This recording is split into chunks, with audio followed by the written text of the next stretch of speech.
Gusto kong introduce sa inyo ay yung Type D na water reducing and accelerating admixture. Mapapalakas yung strength mo ng konkreto mo by reducing water again.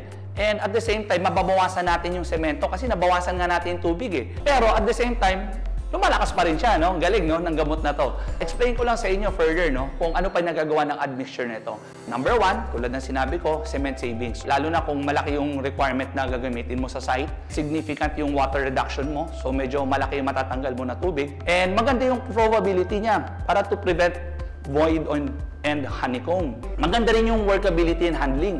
So yung mga worker natin using this admixture, mas madali siyang mag-mix, mas madali niyang mailipat, matransport, rapid stiffening for stripping of mold. So kunwari, meron kang precast or meron kang column, since mabilis siya mag-cure, then mas maaga mo siyang pwede tanggalan ng mga molde. Slump retention, yung workability niya, ibig sabihin ay mapapatagal niya ng 30 minutes. So workable pa rin siya for the next 30 minutes. Ayan, nakakatulong siya. Maganda rin yung good compaction din siya. Hindi siya nagkakaroon ng segregation. And at the same time, it prevents bleeding. And at the same time, it reduces the heat of hydration and thermal cracking. While mixing concrete, no, kakaroon siya ng heat of hydration. And this is a chemical process. Doon nagsisimula yung thermal cracking, which is yung iniwasan natin.